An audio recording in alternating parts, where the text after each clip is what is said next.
परतवाड़ा शहर का number 1 showroom Amardeep showroom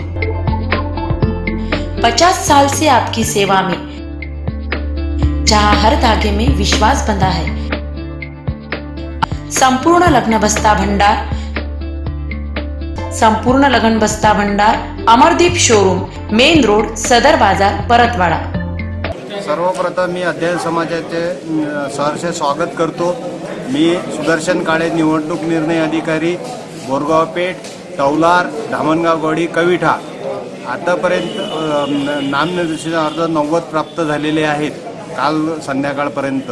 आज शेवटचा दिवस, 30 तारीख आजची शेवटचा दिवस आहे।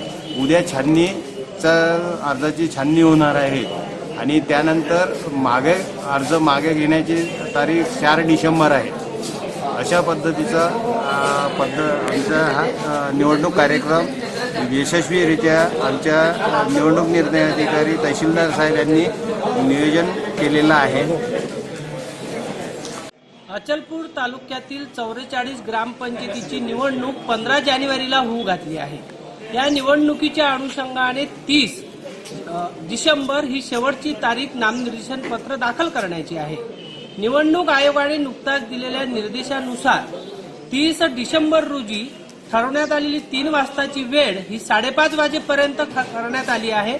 सोबतच जे ऑनलाईन नामनिर्देशन पत्र दाखल केल्या जात होते ते ऑफलाईन नामनिर्देशन पत्र दाखल करण्याची सुविधा सुद्धा आता करण्यात आली आहे।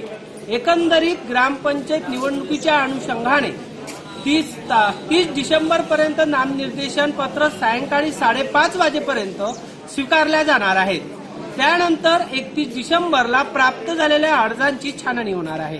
तर 4 जानेवारी रोजी नामनिर्देशन प्राप्त झालेल्या उमेदवारांची यादी लावल्या जाणार असून त्यानंतर चिन्ह वाटप सुद्धा केल्या जाणार आहे आणि 15 जानेवारीला निवडणूक घेतल्या जाणार आहे। अचलपूर तालुक्यातील 44 ग्रामपंचायतीच्या निवडणुकीच्या अनुषंगाने तहसील कार्यालयात वेगवेगळ्या ठिकाणी आवश्यक ते टेबल लावून नामनिर्देशन पत्र स्वीकारल्या जात आहे। आज 30 डिसेंबर पर्यंत 300 पेक्षा अधिक उमेदवारांनी नामनिर्देशन पत्र दाखल केले आहे।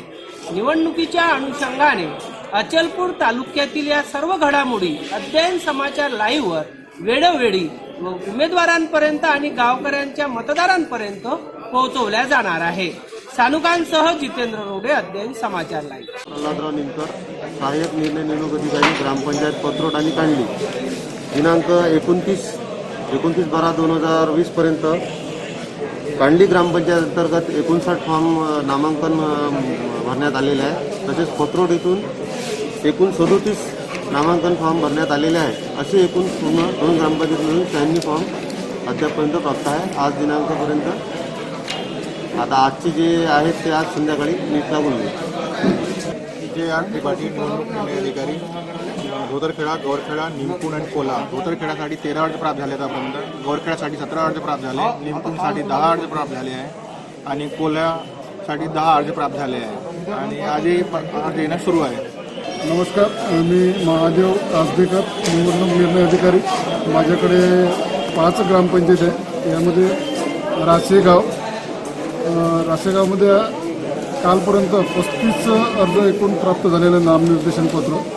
त्यानंतर दुसरा आहे वडगाव फत्तेपूर, यामध्ये एकूण 19 नामनिर्देशन पत्र प्राप्त झालेले आहेत। त्यानंतर आहे भोपापूरमध्ये फक्त 10 नामनिर्देशन पत्र प्राप्त झालेले आहेत।